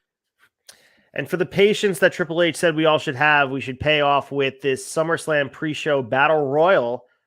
The most over guy in the undercard of the company right now is LA Knight, and he's going to be subjected to a battle royal. So everyone says hold out patience. It's worth the wait. Having him lose the U.S. Championship opportunity, having him not involved in Money in the Bank. I asked those people to make sense of being involved in a battle royal, which has no meaning. Yeah, he'll get the win, but again, who fucking cares about a battle royal? And I'm with you. I mean, it'll just be a little notch on his belt. I do think eventually they'll pull the trigger on him. He's just too over not to. Vince, if it was all on Vince's shoulders, I would be worried. But I feel like Triple H knows they're going to fight for this guy to get some sort of spotlight or main event scene. He's another guy that we haven't been discussing tonight when we're discussing all the potential people vying for championships in the future, for world championships. He's in that mix, and I think he'll win. I don't care. I hate battle royals. I wish he had a bigger spotlight on him, a bigger story angle. Maybe something happens in this battle royal, though. Maybe something maybe something that we don't see comes out of this that gives him a true big moment. I just hope this isn't like second or third thing on the night and just kind of forgettable, like most of the Andre the Giant and battle royals at Mania when they were doing those. I don't know, man. I don't like battle royals, so I'm just kind of whatever. Yeah, I'll hold out hope that LA Knight will be pushed, but I have my doubts. But let's get into quick hitters and talk about all the other stories in wrestling. Quick hitters.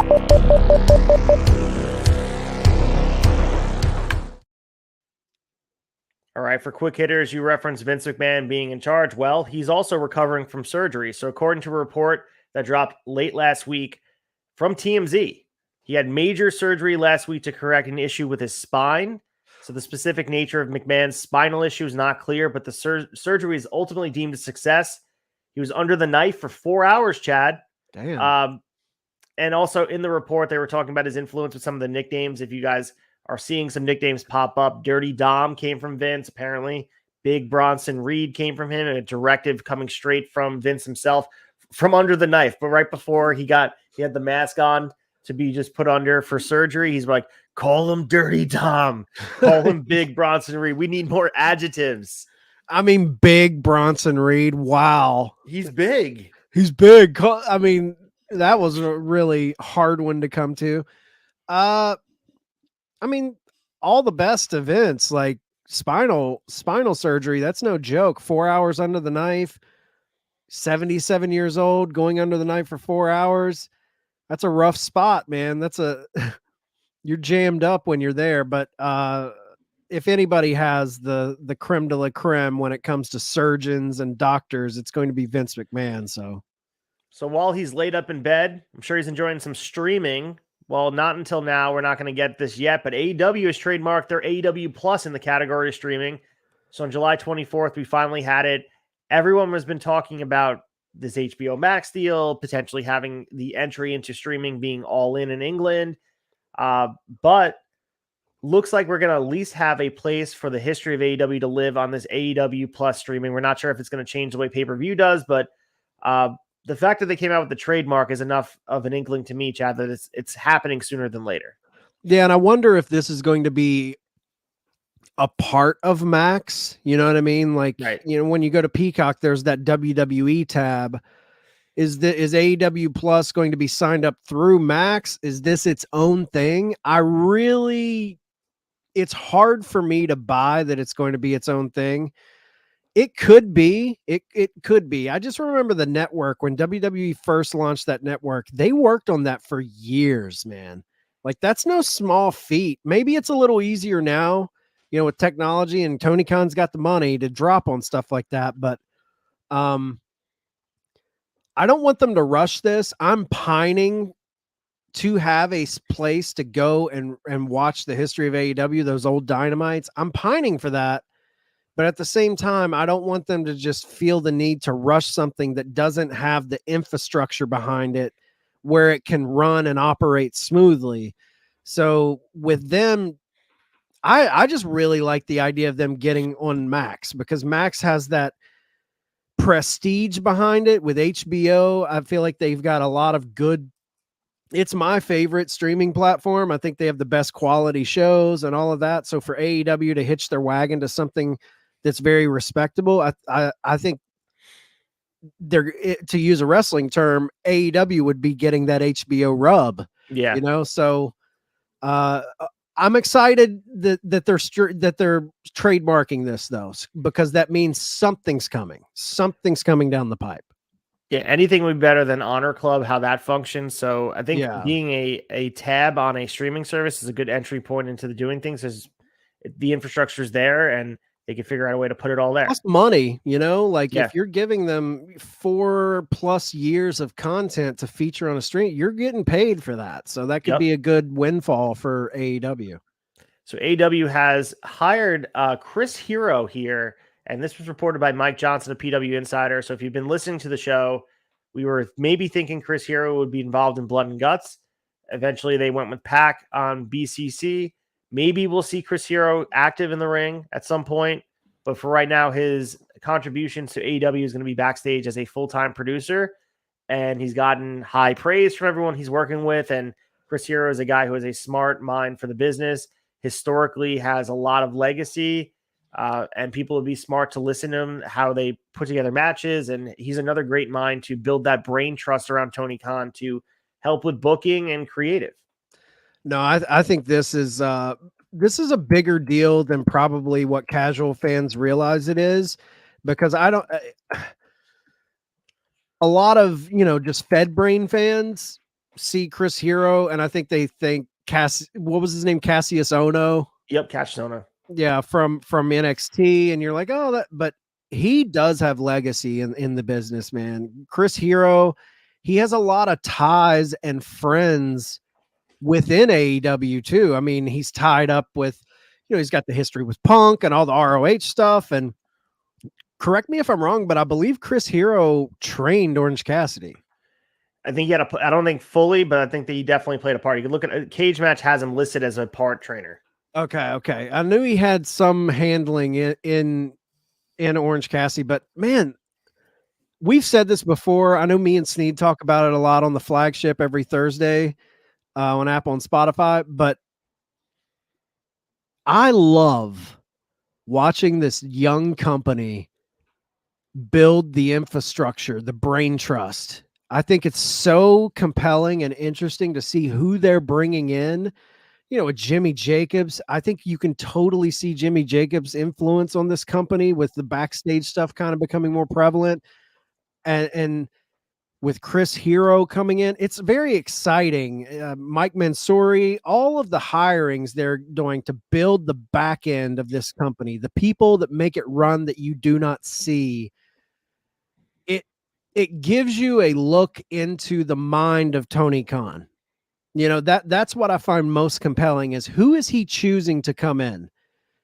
And he could be making some really bonehead decisions, He's being very smart about it. Even going back to I think his name's Kevin Sullivan, not the one. No, Keith Mitchell is who I'm thinking of, who ran the truck for WCW, TNA. Like, they're bringing in a lot of hands, and Chris Hero, I think he's going to elevate a lot of these matches, and the people they're bringing in is trying to alleviate some of the issues with these matches. I think they're going to really heighten down the hatches on the performers. So not in a bad way though, but yeah, I'm pumped for Chris Hero. So we also had Scotty Tuhati, aka Scott Garland. He was at the MVP Arena in Albany, New York, as a coach that they're looking to. They haven't signed him on full time. Rumor has it that he's going to be a coach producer for at least the next several weeks. He was involved, as we know, in the Performance Center up until 2021. He left after requesting his release. He wasn't fired or cut. He was someone who wanted to explore elsewhere. We've seen him on the independent scene. We even saw him, wrestle Joey Janela at some point. So that was an incredible match, by the way. So good stuff here from, as you mentioned, kind of copy paste what you said about Chris Hero. Scotty Tuhati brings a different optic of how he looks at the business from the entertainment side. At the height of the Attitude Era, he was one of the hottest acts in all of wrestling, so he could seize the business through that vision. And you also have a guy from Chris Hero who, talk about ROH, Chikara, that type of stuff. He has that mindset, and it's a good mashup of different ways to look at the business. And I think that's a good way to build your team. It's not just one-sided, one-dimensional of it's all about work rate. It's all about the Japanese style. Like, no, Scotty is very valuable to bring in, because I think about the Royal Rumble, MSG 2000. Yep. He, everyone is clapping along with Too Cool. He's seen it at the tip top of the mountaintop. He saw it. So he's a good person to bring in to give advice and start coaching people. Well, just to echo, what we were talking about, like, this is a very, you look at these two, I know Scotty Tuhati or Scott Garland hasn't been officially signed, but say he's signed, this shows you the mentality of the brain trust behind AEW. You're bringing in two guys from two different walks of life in the professional wrestling world. I think Scotty is a showman, he knows how to hold that crowd in the palm of his hand.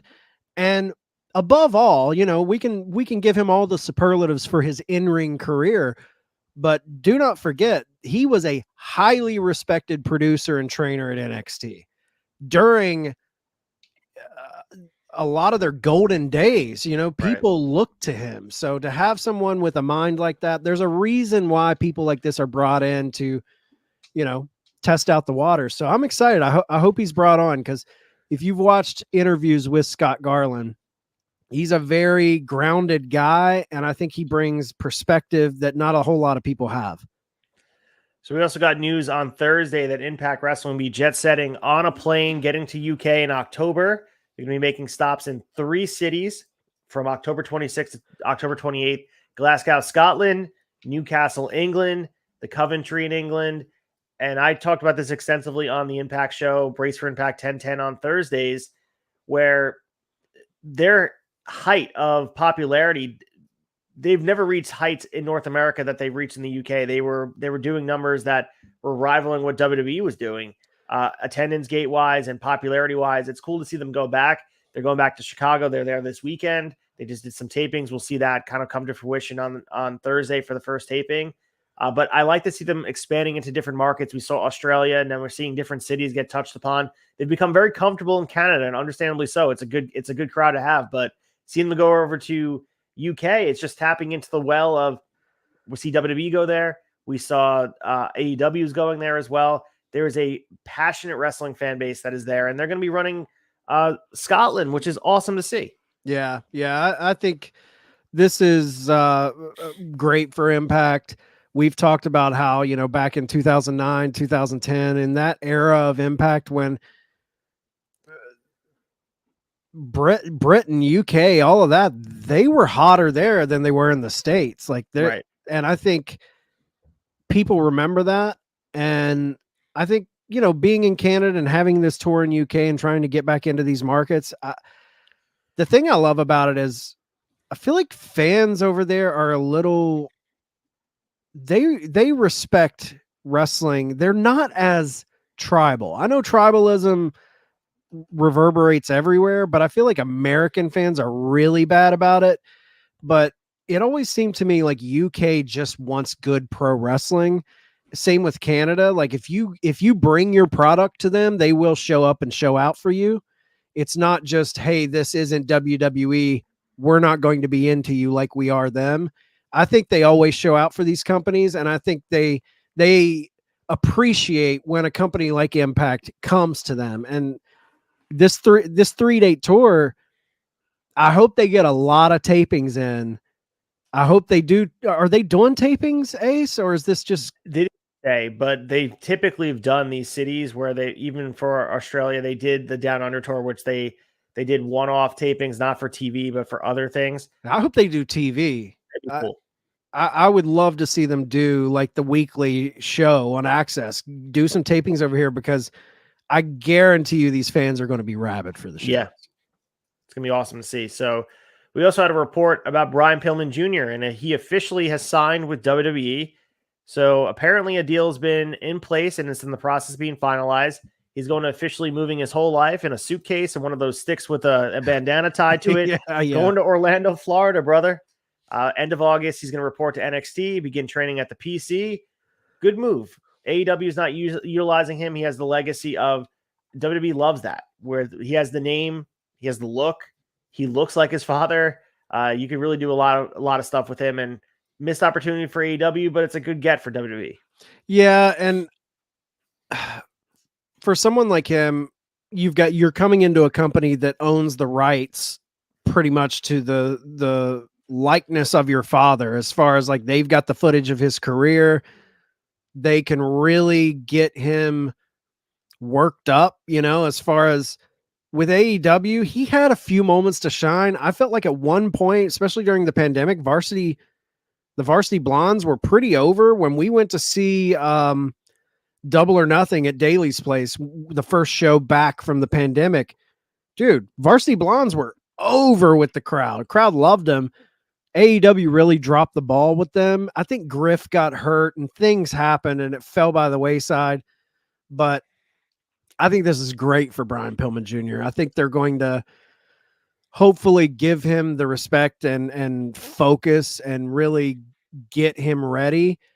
I think from an in-ring, he's pretty solid. I thought he was always great in matches, but I think they're going to find a character for him. And I'm really interested and intrigued. If this report is true, I want to see what kind of character they put on him.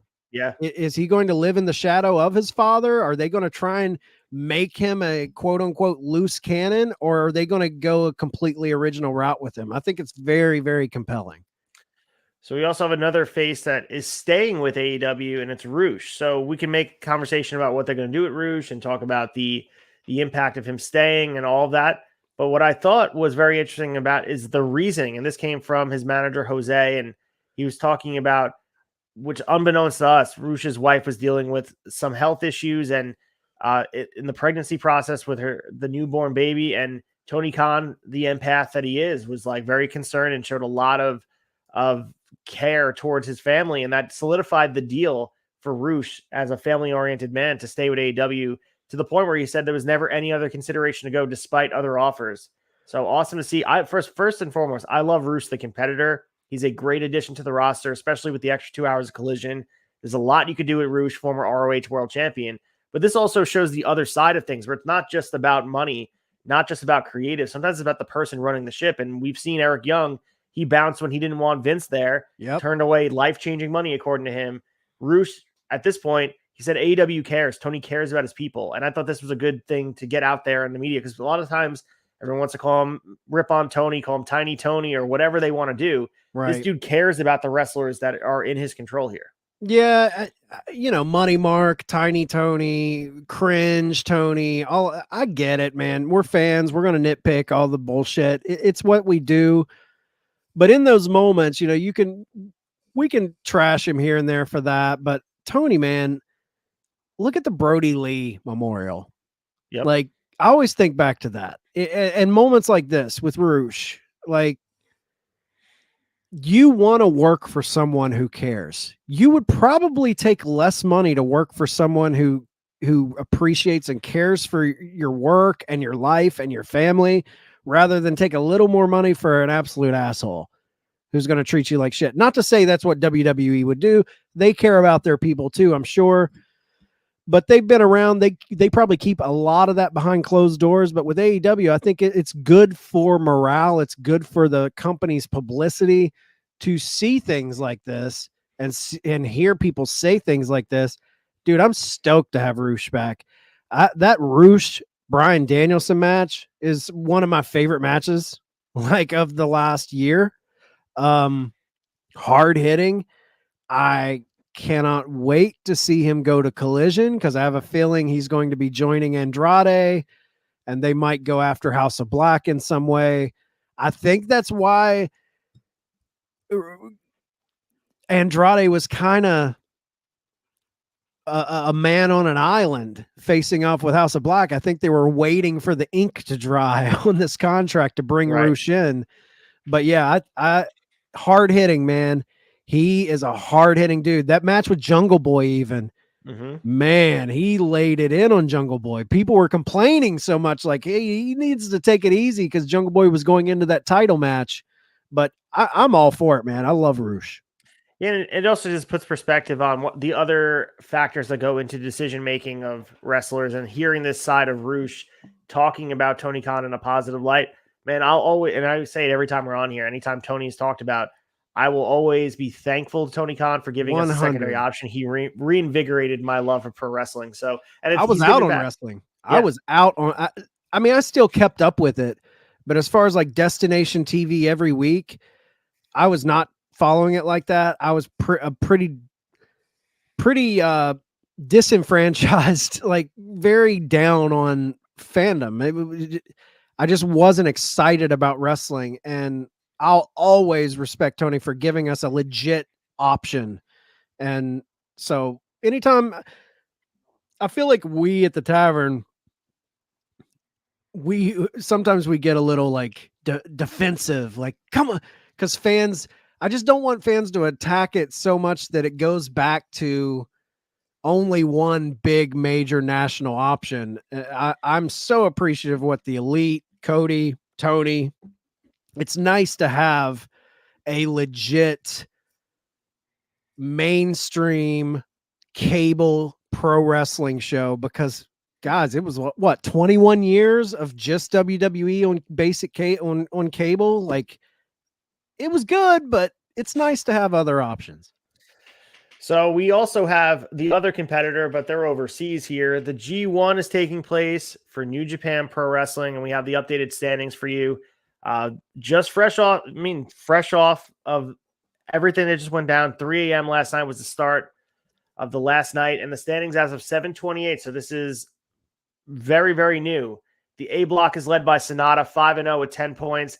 Taking in the rear there, Ren Narita with 2 points. Other notes, Kato Kiyomiya still holding his own, 6 points, 2-1-2 for the B block. Kazuchika Okada, 4-1, 8 points overall, only had 1 loss. Will Ospreay as well, 8 points at the top of the B block. Kenta at 2-3 with 4 points, and El Fantasma was 1-3 with 2 points. The C block, David Finlay leading the charge, tied with Evil at the top with 4-1. And we also have Eddie Kingston. I know everyone's talking about Eddie and they want to know what he's doing. He's 3-2 right now, 6 points, holding his own, right in the mix there for the C block. And moving on to the D block, we have Jeff Cobb with 4-1, 8 points, leading the D block. Zack Sabre Jr. is 4-1, leading, is tied with him as well. Naito at 6, which is a little bit surprising. And we also had Tanahashi pick up a big win last night, 6 points, 3-2.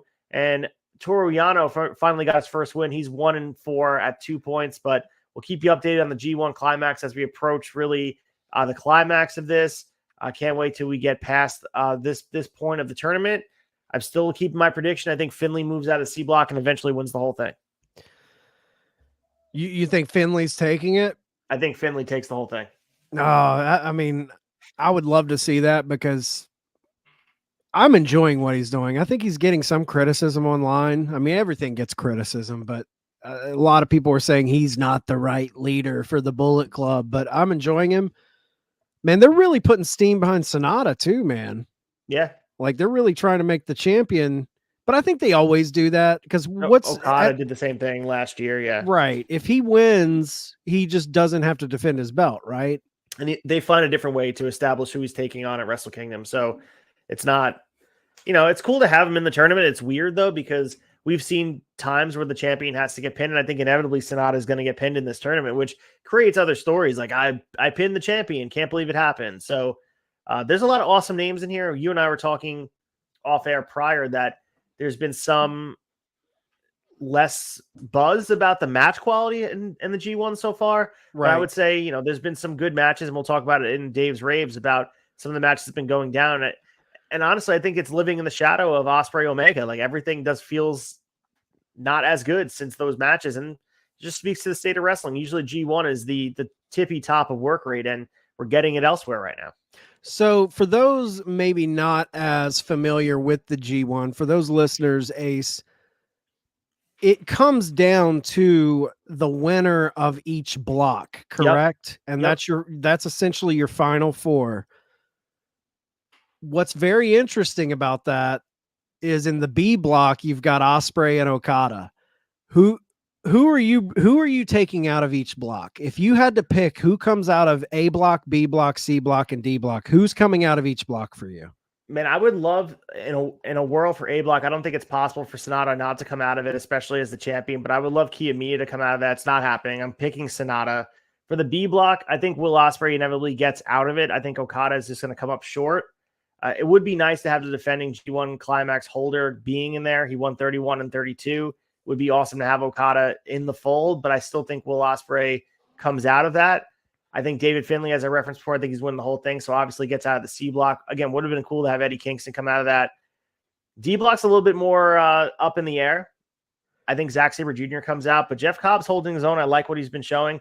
And also, shout out to Alex Coughlin, man. I know he's not going to come out of the trial run here, but he's match quality, even in losing efforts, looking amazing. So yeah, some great names in here. And Naito, he's been beaten up from the feet up, man. Like him and fucking Tanahashi are banging it up, man. And we saw Naito at Forbidden Door, and we saw Tanahashi as well. And Tanahashi's running this G1. He's going to be at the Multiverse taking on Alex Shelley for the Impact title. And I just don't know how these dudes are doing it, man. They're like, and I feel terrible. They look like they're having difficulty doing the things they used to do. And it shows like kind of the new guard of New Japan Pro Wrestling needs to take hold of the company, because they're trying their best, man. They love it for the love of the business, but we even saw Coda at Blood and Guts. He looked like a shell of himself. Yeah. And he was making an excuse. He was wearing thin shoes and the thumbtacks and stuff, but I don't know. It was more than that to me. The kicks looked a little bit weak, and yeah, he looked times undefeated, Chad. That's what we know. Yeah, man. I will say Tanahashi does look like he has a little more spring in his step in the G1 than he did against MJF at Forbidden Door. No, I agree. I think there was a little bit to be said about maybe work back-to-back nights or something like that, or they turn it on for the G1 because it's a very special event for New Japan Pro Wrestling. So yeah, we'll see what goes on with the rest of it, but it was very interesting to talk about. Fun G1. I mean, G1's always fun to cover. Next story here. It is very fun to cover. I think the Wi-Fi lagged a little bit right there, but yeah. We're gonna move into our next story here. Dave Meltzer is seeing merchandise as a possible issue for AEW in London. So we obviously have the big show. Everyone talks about filling the seats and talking about how great it's going to be for the company. Dave Meltzer, the ultimate realist, is talking about the difficulty at these big shows to get merchandise. I'm not sure if you have had that issue. I know specifically at Grand Slam, the 2 years I went, it was really hard to get merch because of the lines. But he also talked about the obstacle being shipping it out and getting it there. He was saying they quote, should do $2.5 million or more in merchandise. I don't think they will, because I don't think they'll have the selection to do it. And I don't think they're going to have enough merchandise stands. The lines will be too ridiculous. Maybe I'm wrong, but that's what they should do. So your thoughts on this? I mean, he thinks about stuff that we don't even talk about here. Your thoughts on possibly issues we're going to see with merchandise in AEW? I 100% agree. This is something that me and Sneed have complained about. We've been to a ton of AEW events, all out, multiple double or nothings, multiple dynamites. They always only have one merch stand, which has everyone funnels into that one stand. The lines are ridiculous. You don't want to stand and wait. And to be quite frank, they don't have a good selection of stuff either. Like once they're it blows my mind the lack of stuff they have. I don't know if this is because of their deal with Pro Wrestling Tees and they're not getting a big selection. I don't know what's going on. They need to have 2 to 3 to 4 merch stands. What's the deal? You're a multi-million dollar company. Have multiple merch stands around the arena and give us more variety. We want stuff that is specific to the event.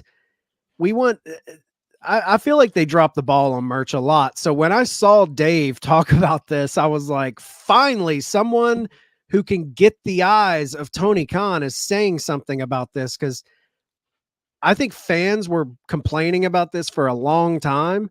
And now someone with a voice that Tony can actually hear is hopefully they remedy this. Hopefully they go to Wembley and really execute a game plan where they can maximize their profits off of merch, because if they go into Wembley like they've went to every arena here in the States, they are going to cut their legs out from under them as far as like the amount of money they could earn versus what they typically earn with only one merchandise stand. Yeah, the other side note in this was that he gave the numbers for 30 years ago in SummerSlam, where in Wembley, 1992, WWF did $1.5 million in merchandise. So accounting for inflation, that would be $3.5 million today. So somewhere in the middle would be limited a success. And I would say merchandising now has way more options and way more eyes on it, with limited edition figures and limited edition shirts. You know, WWF at the time, like, was printing probably event shirts. There's been some like Hogan shirts or Bret Hart shirts, whatever was in the fold. But man, there's nothing like having event exclusive things, and you're losing the advantage, because wrestling fans, as we know, they are free with their money. They'll spend money on anything. Put something there and put the infrastructure in place. You have months and months and months of figuring out where this would go. Maybe put it outside the arena so people can stop on their way in or out. Yeah, they're really missing an opportunity too, because if I'm Tony Khan, I'm having a Jazzwares booth. Yeah. Where there's just figures. I'm having 2 or 3 merch stands. Think about concerts you go to, music concerts. Think about sporting events. There's always multiple merch sites everywhere. Like, they're trying to get your money at every angle. And one merch stand, it just seems like rookie business. Like, dude, what are you doing? Maximize your profits. People want to buy your shit. Give it to us. Absolutely. So we also have our free agent Richard Holiday backstage at AEW Collision on Saturday night. So Fightful has confirmed that Richard Holiday was there. We know that his history is tied with MJF and Alex Hammerstone, and he's returning from Hodgkin's lymphoma. He's in full remission, and he's been active on the independent scene. This is good news. Richard Holiday has a lot of prestige behind him, and once the momentum builds, we know how high MJF is, and we know MJF has the year of Tony Khan. So yeah, I'm pumped for this. Big fan of Richard Holiday, the AirPod God, going back to the dynasty with him and MJF holding MLW tag team titles. Great guy, came out of Hodgkin's lymphoma, has really been tearing it up on the independents right now. I think he's one of the top free agents in the business, and I would love to see him in AEW. I especially with Collision now, there's room. And go back in our archives. We spoke to Richard Holiday back in the early days. We didn't have a video. It was when we were doing phone call interviews in the early days of the flagship. So if you go back on one of our early flagship episodes, we talked to Richard Holiday, and it's good to see a guy like that, who I think is one of the more unique heels in the business, getting a chance. Who knows if they sign him, but the fact that he was backstage at Collision, it's exciting. So we also have our news on the Iron Claw movie. That's going to be the biopic about the Von Erich Wrestling Dynasty. So the release date is going to be December 22nd, 2023. This is according to Variety.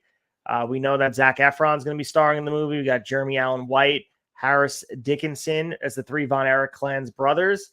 And we also know that MJF's going to be involved as the storyline only with Lance Von Erich. This is going to be, it's an awesome role for MJF to be playing this.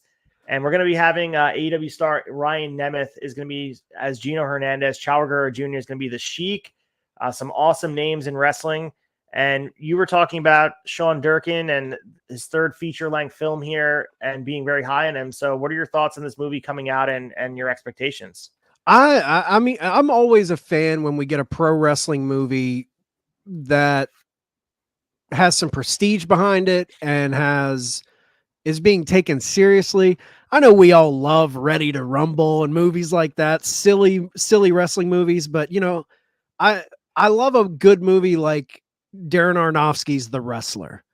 When you're getting a peek into the serious side of pro wrestling, I think this is an awesome story to tell. It's tailor-made for a dramatic film. We know the curse of the Von Erichs, the tragedies that happened.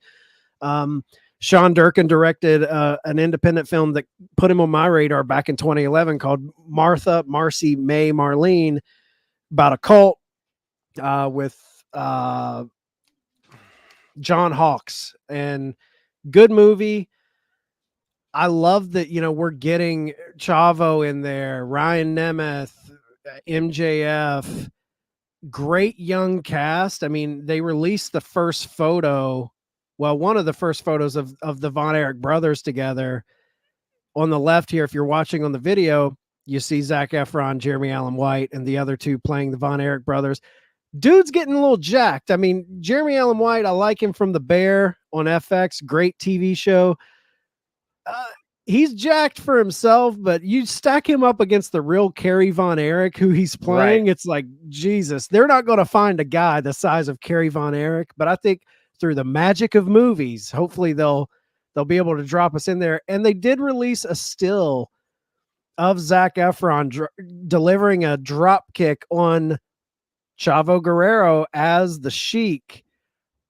From that picture, I liked the vibe. I like the way it's feeling. So I'm excited for it. And I got to be honest, the cool thing is with that December 22nd release date, some people may not realize this, but the holidays around Christmas time, it's one of the biggest, most important release dates for films. A lot of big movies usually drop around that time. So I hope this movie does well. I'll be seeing it and can't wait to see some of these images pop out of MJF and Ryan Nemeth. I want to see the guy who plays Ric Flair because I know he's going to feature heavy into the movies. I'm excited for this film. So we also have other stories with film, and we have the movie entitled Queen of the Ring, the story about Milford Burke. There's another biopic wrestling historic movie, which is the first ever $1 million female athlete and champion pro wrestler who pioneered wrestling in a time where women wrestling was banned in most of America. So Toni Storm is going to be playing Clara Mortensen. Camille is going to be being June Byers in this movie. And apparently PW Insider said it was supposed to be Charlotte Flair, but it's no longer going to be her. We have other things that happen. We have no release date, but cool to see Toni Storm getting some love here in the mainstream, and also seeing Camille as well from NWA fame. Oh yeah, Camille's going to be in it. We got Trinity playing Ethel Johnson. We got Jim Cornette listed as playing the NWA commissioner. Mildred Burke is a big figure in women's wrestling, in wrestling in general. If you watch NWA, Billy Corgan's NWA, he reintroduced that title. If you remember on Dynamite, when Thunder Rosa first came over to challenge for the belt, when she was still employed by NWA, that title she held with the picture in the center of it, that was brought back. That was the Mildred Burke title. So I love historic, we got the Von Erich movie coming out. We got the Mildred Burke. Feel like pro wrestling is ripe for big silver screen stories. So it's cool to see two films being made about the history of wrestling. So rough transition to our next news story here. Buff Bagwell was arrested in Georgia. So on July 13th in Cobb County, Georgia, arrested by the Big Boss Man. So if you ever take a trip to Cobb County, Georgia, you're going to face hard time. Marcus Bagwell. He was driving drunk and under the influence of drugs at 1:30 p.m., middle of the day. Wow. We've seen he's had some struggles going on in the public right now. And during a Q&A last month with Eric Bischoff, he said that he's been recently on a 9-month sobriety chip after entering rehab, and it seems like he's hit a snag here. So all the best to Buff Bagwell to get right here and figure out a way to get better, man, because that's a terrible story to hear from where he was, the heights of heights, man, as one of the big names in pro wrestling. To see him hit this level is not great for, something that is avoidable. Yeah, he struggles, man. I feel like not too long ago he had a brush with death, like people didn't think he was going to pull out of a situation, and everyone's got their demons. Hope he pulls it together. So also our final quick hitter story here. Rey Mysterio was legit injured during the match on SmackDown this Friday. So Fightful Select reported Friday that Santos Escobar was originally set to win the U.S. title invitational finals on SmackDown against Rey clean. However, they had to call an audible when the match kind of took a weird turn where Escobar was declared a winner, and they did a follow-up backstage segment. They pivoted, but apparently it all kind of happened where Escobar landed a suicide dive to the floor. Rey's head hit the floor on impact and kind of became loopy, and the doctor didn't like what he was seeing with Rey. They said he was unable to compete. And as a result, Escobar has earned a U.S. title match against Austin Theory on the August 11th edition of SmackDown coming up. Two things. Interesting they're not doing it on SummerSlam, but also kind of, I don't know, this is a new mindset in wrestling where even if it changed the finish of the match, they were thinking about Rey's health first and foremost, and seeing them do this. And I thought it was a good thing to see, because Rey, obviously, you don't want a guy competing with concussions. And I think Cody referenced this in his interview. Like, he used to be looked at as awesome to work hurt and awesome to do things outside of what is the smart thing to do. This just speaks even listening to the interview, about having the health of the performers come first and foremost. And that was evident here. Yeah. I mean, it's a different time, man. Back in the day, it was like, you go. Yeah, Cody in the interview, I believe it was with Sam Roberts. He talked about that. Mm-hmm. Even with Cody, when I feel like he had to probably do some begging to do that torn pec match. Yep. Yeah, I hope Rey's okay. And honestly, I hope they put the U.S. strap on Escobar. I think with LWO, I feel like that could help them even more. It could put a little heat on them. I'm a big fan of Escobar, and Austin Theory. It's kind of fell by the wayside for me, man. At one point, I thought they were really going to do something with the kid, but not a lot on the table for him of late. Agreed. With that being said, let's get to the Dave's Raves and talk about what Dave thought about the week in wrestling.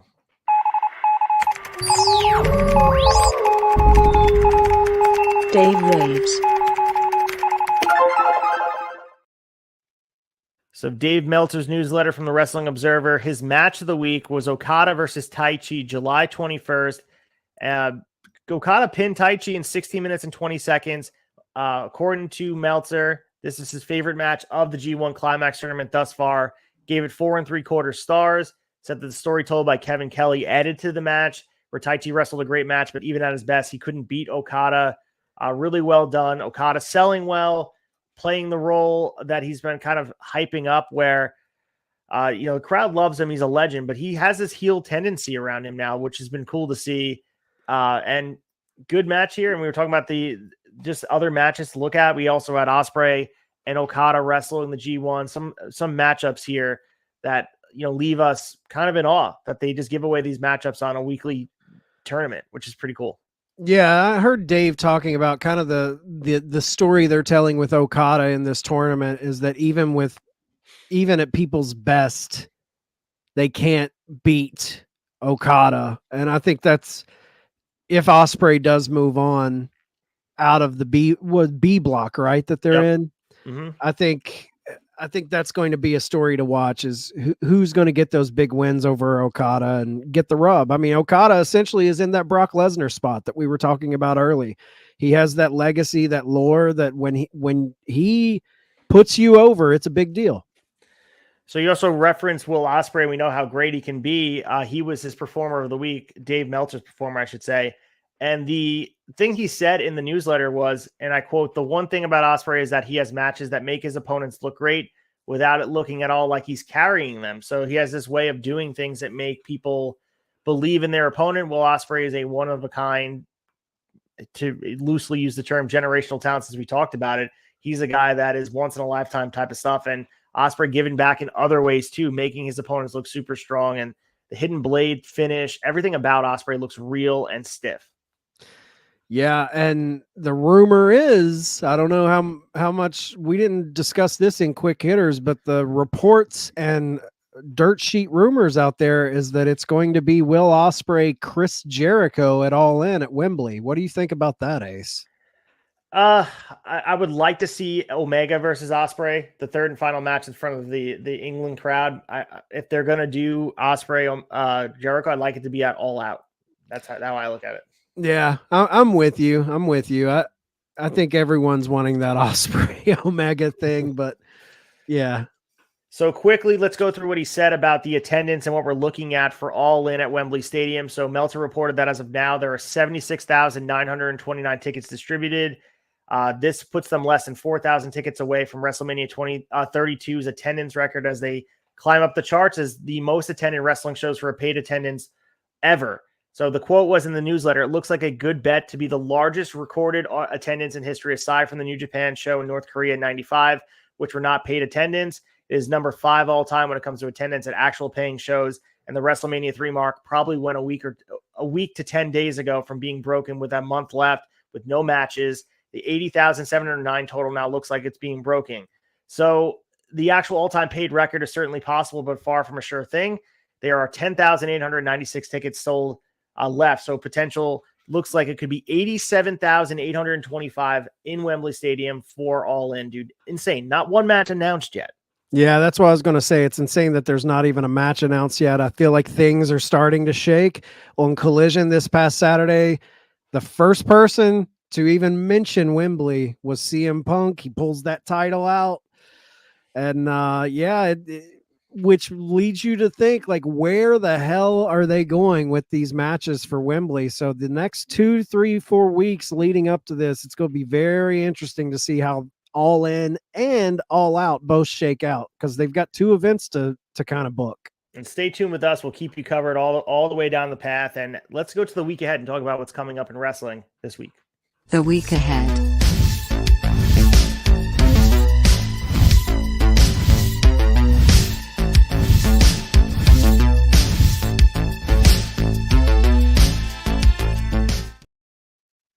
All right, for tonight's Raw, we have 4 things announced. We have Maxine Dupree versus Valhalla, Logan Paul appearing. We get Cody Rhodes and Brock Lesnar appearing, and we also have Sami Zayn and Seth Rollins taking on Damian Priest and Dominic Mysterio, and possibly the main event of the Go Home show. We'll Go Home Raw, I should say, for SummerSlam. Yeah, hopefully we get a stipulation for Cody and Brock Lesnar's match at SummerSlam. And something I've been kind of thinking about, maybe the Raw Down Boys put it in my brain, but I would love to see Sami Zayn and Kevin Owens kind of filter back into that main event scene. I think they're desperately needed. There's not a lot of options up there at the top, so I'd like to see that. On Dynamite on Wednesday, episode 200, pretty stacked card here. Jon Moxley versus Pentel Ceremieto versus Trent Beretta in an Anything Goes match. We're going to get Chris Jericho and Takeshita versus Sammy Guevara and Daniel Garcia. We have the ROH Tag Team Championship on the line. Aussie Open, of course, Kyle Fletcher and Mark Davis are defending against Vikingo and Commander. And our Women's Championship match, Hikaru Shida versus Toni Storm. I like the little segment they did on Collision talking about how Shida was a pandemic champion, and they're like the pandemic, they're happy it's over. Shida, from a different time of the women's division, I think she's better suited to be involved. I like this. Now, I love Shida. I like that they're putting a women's title match on here, but come on, guys, give us some story. We need more than just matches. Like, we need investment into these stories. last Dynamite, there was the sign that the camera focused on that said book the women's division better. I agree. I think a lot of fans agree. Put some more story behind these women. On Impact on Access on Thursday, we have the Chicago Heat tapings. We have Samurai del Sol, which is the debut in Kalisto in Impact Wrestling. Black Taurus and Laredo Kid teaming up against Bully Ray, Moose, and Brian Myers. We're going to get Mike Bailey and John Gresham versus the Rascals. ABC versus Rich Swann and Sammy Callahan. And we have the three-way for the Digital Media Championship. Joe Hendry defending against Yue Irimura and Kenny King. Some good stuff on Impact. Can't wait to see what Chicago does at Cicero Stadium and see what it sounds like there. Yeah, something that has been kind of going into my mind ever since I saw the Jonathan Gresham sit-down interview in the suit. Mm-hmm. Man, how cool would it be for them to heat? I know people are thinking X Division, but man, if they heated him up as a heel, as a cocky heel in the suit, and throw him into that Josh Alexander, Alex Shelley mix, I would be all for that. On SmackDown on Friday, we have Sheamus versus LA Knight to build up this battle royal. I'm sure other things will be announced in the coming days for the SummerSlam Go Home show. So final piece of the SummerSlam build. Yeah. AEW Collision on Saturday, 3 matches announced. They really set up the stage here on this weekend. Chris Statlander versus Mercedes Martinez for the TBS title. Brian Cage and Big Bill are going to be going after the tag titles against FTR. And we're going to get CM Punk versus Ricky Starks for the Real World Championship. Keep in mind, they're going up against SummerSlam, so they're trying to stack the card to get people to watch live, which who cares how they watch it as long as they consume it some way. I'm hyped. I loved that Punk. That Punk segment was so compelling. Whatever you feel about the guy, the fact that he pulled that title out and spray painted an X on it, I was instantly like, this is interesting. These are the type of things that will get me to watch. Well, that's all we have for you this week, guys. Chad, lead us out. Give us what else is going on in the tavern. Let's do some shilling. Tons of good stuff. Thursday, we have the flagship. Tune into that. We have a debate that dropped today with Brian Bell of the LGBT in the Ring podcast. We Raw Down and Brace for Impact on Thursdays, our double header night. We got Fig Night on Tuesdays. We got a ton of stuff here. So if you go to theturnbuckletavern.com, go to YouTube, Apple, Spotify, that's where you're going to find everything we do. And please give us some love, support, write a review. We appreciate it. Also, check out Shot Nostalgia on Friday, Smoky Mountain Wrestling, as we go to episode 5 out of 7. So we're quickly approaching the end of the year in 1994, the influential year of the Gangsters, Chris Jericho, Lance Storm, Jake Roberts, Macho Man, Smoky Mountain Wrestling. Come join the ride. If you haven't watched from the beginning, go back to the start, episode 1, and join in. It's a good time. And just a little teaser for you guys, the Shot of the Nostalgia. If you're watching, they're in Smoky Mountain World right now, but season 5, they venture into Saturday night's main event, which Ace pulled the trigger, got the hard copy Wrestling Observer. I mean, we're going to be taking you deep, so definitely tune in for that. But we'll be back next Monday. Until then, we'll wine and dine with you kings and queens. Stay out of the alley and away from the pork and beans. God luck and good speed. Reach for the sky, boy.